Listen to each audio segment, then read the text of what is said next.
তোমরা সেই হুসাইনের বিরুদ্ধে অস্ত্র ধারণ করেছো। ইমামে হুসাইন কাঁদে আর বলে, হে কুফাবাসীরা, হে ইবনে জিয়াদের সৈন্যরা, আমি হুসাইনের মুখালিফেরা, কোন হুসাইনের বিরুদ্ধে তোমরা অস্ত্র ধারণ করেছো? আমি সেই হুসাইন যার নামে তোমরা নামাজের মাধ্যমে দোয়া করো, আল্লাহুম্মা সাল্লি আলা মুহাম্মদ ওয়া আলা আলি মুহাম্মদ, আল্লাহুম্মা বারিক আলা মুহাম্মদ ওয়া আলা আলি মুহাম্মদ। হে কুফাবাসীরা, হে ইবনে জিয়াদের সৈন্যরা, শুনে রেখে দাও, কোন হুসাইনের বিরুদ্ধে অস্ত্র ধারণ করেছো?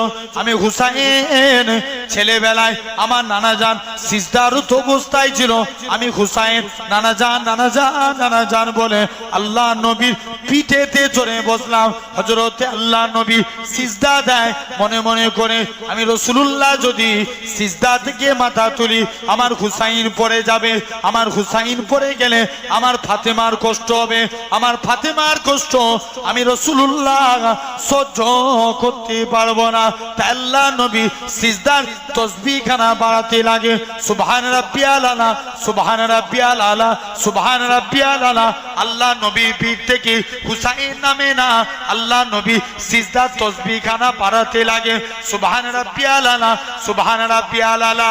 ও যুবকেরা, আল্লাহ নবী হুসাইন এরকম ভাবে আল্লাহ নবীর পিঠ থেকে হুসাইন নামে না, আমার আল্লাহ পাক জিবরাইল আমিনকে পাঠিয়ে দেয়, হে হযরতে জিবরাইল চলে যাও চলে যাও, আমার রাসূলুল্লাহকে জানিয়ে দাও তাদের নানা নাতির ওই খেলাটাকে আমি আল্লাহ পাক কবুল করে নিয়েছি।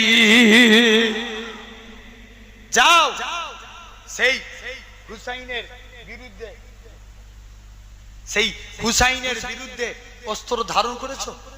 সেই কুফাবাসীরা, তোমরা কার বিরুদ্ধে অস্ত্র ধারণ করেছো? আমি সেই হুসাইন। জিবরাইল ফেরেশতা মাঝে মাঝে দাইয়া কালবি সূরা ধরে আসতেন। কার সূরা ধরে? দাইয়া কালবি বলে আল্লাহ রাসূলের এক সাহাবী ছিলেন, তার সূরা ধরে আসতেন, এসে নবীর দরবারে বসতেন। হাসান হুসাইন জিবরাইলের কোলে বসতেন, কিন্তু পকড় হাদরাহাদরি করে কিছু না পেয়ে দু ভাই উঠে পালিয়ে যেতেন। জিবরাইল ফেরেশতার মন খারাপ, নবীর কাছে যে ঝরঝর করে কাঁদছে। মুসলমান ঘরের ছেলে মেয়েরা, আব্বারা, তরুণেরা হযরত জিবরাইল আমিন বলে, ইয়া রাসূলুল্লাহ, হাবিবাল্লাহ, হুজুর একটা বেয়াদবি মাফ করেন, একটা কথা কি জিজ্ঞাসা করতে পারি? আল্লাহ নবী বলে, হ্যাঁ হ্যাঁ বলো, কি কথা বলো?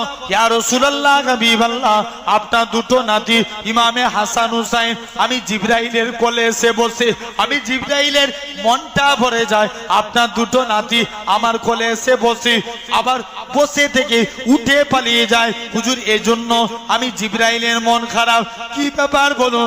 আল্লাহ নবী বলে, এ হযরতে জিবরাইল, আমার দাইয়া কালবি যখন আমি নবী আমার দরবারে আসতো, আমার হাসান হুসাইন রাদিয়াল্লাহু তাআলা আনহুমা হুজুরদের জন্য কিছু খাবার নিয়ে আসতো, তোমাকে আজকের দিনে খাবার না পেয়ে তোমার কাছে তোমাকে দাইয়া কালবি ভেবে তোমার কোল থেকে উঠে পালিয়ে গেছে।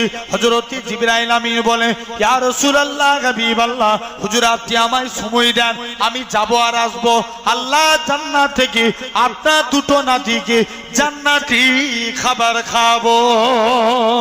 ইয়া রাসূলুল্লাহ, হাবিবাল্লাহ, হুজুর আপনি কি জানেন আপনার বেটি ফাতেমা যখন আল্লাহ জিকিরে ফানা হয়ে যেত, আল্লাহ আল্লাহ আল্লাহ আল্লাহ আল্লাহ আল্লাহ জিকিরে ফানা ফিল্লা হয়ে যেত, আল্লাহ পাক আমি জিবরাইলকে পাঠাতেন, এ হযরতে জিবরাইল চলে যাও চলে যাও, আমার ফাতেমার গলা করে আমার ফাতেমার সুরাত ধরে আমার ইমামে হাসান হুসাইনকে দুলনায় দুলা খাইয়ে ঘুম পাড়া। সেই হুসাইনের বিরুদ্ধে অস্ত্র ধারণ করবে। যখনই ইমামে হুসাইন এরকম মায়াবী সুরে বলতে লাগে, কিছু মানুষ এজিদের পক্ষ উবাইদুল্লাহ বিন জিয়াদের দল ত্যাগ করে হুসাইনের পক্ষে চলে আসে। জোরে বলবেন না? হযরতে হুরের থেকে শুরু করলি অনেক মানুষ বলল, রইল তোরা দুনিয়া নিয়ে থাক, মরতে যদি হয় আওলাদে রাসূলের জন্য মরব, কিয়ামতের ময়দানে নবীর শাফাআত পেয়ে আল্লাহ জান্নাত পেয়ে যাব। জোরে বলে। দুপক্ষে আমর বিন সাদ আর হুসাইন পক্ষ থেকে দুপক্ষে যুদ্ধ শুরু হবে। সর্বপ্রথম যিনি হুসাইনের পক্ষে যুদ্ধে বার হয়েছিলেন আল্লাহ রসুলের সাহাবী হযরতে হুরের রাদিয়াল্লাহু তাআলা আনহু দাঁড়িয়ে গেলেন। মুনাফিকদের মধ্য থেকে আসলেন সাফওয়ান বলে এক ব্যক্তি। কি নাম বললাম? সাফওয়ান। এরাও মুসলমান কিন্তু মুনাফিক। সাফওয়ান বলে এক ব্যক্তি চলে আসলেন। সাফওয়ান হুরেরকে বলে, হুরের তুই তো আমাদের দলে ছিলিস, হুসাইনের পক্ষে মরতে গেলিস। হুরের বলে, মরতে হলে হুসাইনের পক্ষ নিয়েই মরবো। যুদ্ধ শুরু হলো। হুরেরও তরবারি চালায়, সাফওয়ানও তরবারি চালায়। হুরের আল্লাহু আকবার ধ্বনির আওয়াজ দিয়ে এক তরবারি মারে, বীর যোদ্ধা সাফওয়ান জমিনায় পড়ে হত্যা হয়ে গেল। বলবেন না সুবহানাল্লাহ? আরে জোর করে বলো। জমিনায় পড়ে হত্যা হয়ে গেল। হুরের অনেকক্ষণ ধরে লড়াই করে পানির জন্য শরীর নিস্তেজ হয়ে গেল, নিজে শাহাদাত বরণ করে নিলেন। একের পর এক আসে আলী আকবর আসে, আব্বা আপনি আমায় অনুমতি দেন। অনেক আমি কত বলবো। আউন ইমাম হুসাইনের দুই ভাগনা ছিলেন, আউন আর মোহাম্মদ, দুজন মিলে চলে যায়। মায়ের অনুমতি নিয়ে মামার দোয়া নিয়ে জিহাদের ময়দানে চলে যায়। হাজার হাজার সৈন্য কতল করে দু ভাই শহীদ হয়ে গেলেন। আলী আকবর আসে, আব্বা আপনি আমায় অনুমতি দেন। ইমামে হুসাইনের চোখ ছলছল পানি। বাবা, বাপ বেঁচে থাকতে তুমি সন্তান আই জিহাদের ময়দানে যেতে, আমাকে এটা দেখতে হবে। ইমামে হুসাইন আলী আকবর বলে, আব্বা অনুমতি দেন, আমি বেঁচে থাকতে আপনাকে যুদ্ধের ময়দানে যেতে দেব না। আলী আকবর জিহাদের ময়দানে চলে গেলেন। ইমামে হুসাইন একজন, ইমামে হুসাইনেরা কৃতদাস ছিল যার নাম ছিল ফিরোজ। কি নাম বললাম? ফিরোজকে আলী আকবরের পিছনে পাঠালে। আলী আকবর বীর বিক্রমে, আরে ছেড়ে আলীর রক্ত গায়ে আছে না, বীর বিক্রমে লড়াইখানা শুরু করে দিলেন। মুসলমান ঘরের ছেলে মেয়েরা, আপনারা তরুণেরা, হযরতে আলী আকবর বীর বিক্রমে লড়াই শুরু করে দেয়। এই মুনাফিকরা কেউ আলী আকবরের কাছে ঘেঁষতে পারে না। এমন সময়তে লক্ষ্য করে কৌশলে কেমন করে মারা যায় আলী আকবরকে লক্ষ্য করে দূর থেকে তীরের বর্ষা মারতে লাগে। এমন সময়তে ফিরোজ মনে মনে করে, এটাই আমার জান্নাতে যাওয়ার সুযোগ। আমি ফিরোজ আজকে আওলাদে রসুলের জন্য যদি না মরতে পারি তাহলে আমার এমনি মরে কি লাভ আছে।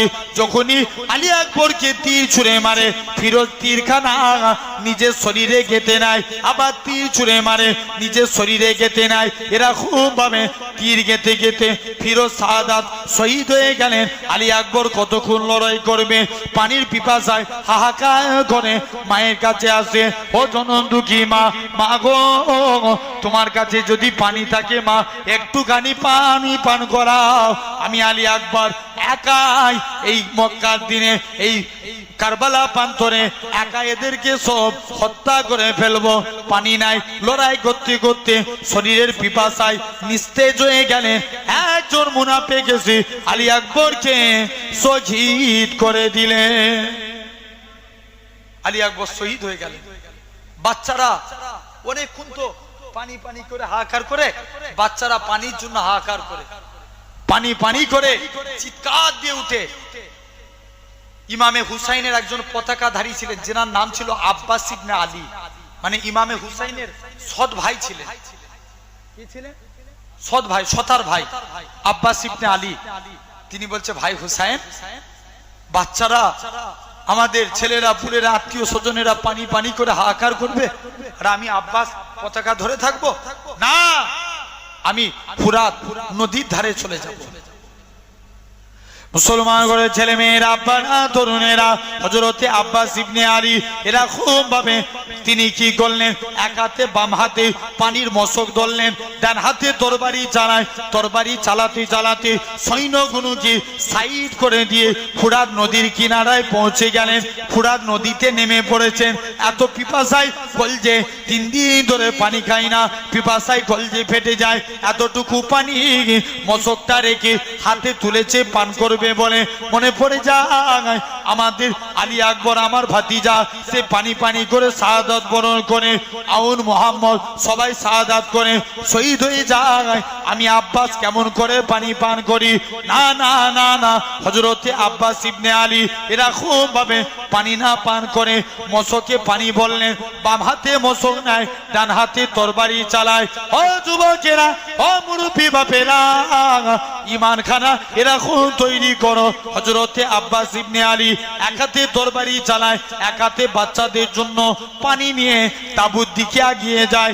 একজন মুনাফিক পিছন দিক দিয়ে এসে হযরতে আব্বাস ইবনে আলীর ডান হাতে জম মারে, ডান হাতটা কেটে দু টুকরো হয়ে জমিনায় পড়ে যায়। তরবারি সহ ডান হাতটা জমিনায় পড়ে যায়। হযরতে আব্বাস ইবনে আলী জোর করে কাঁদে, আল্লাহ পাক, আমার একটা হাত কাটা হয়ে গেছে, আল্লাহ আমি তো এখনো বেঁচে আছি, আমার আরেকটা হাত বেঁচে আছে, আমি নবী পরিবার বর্গদের জন্য পানি নিয়ে যাব।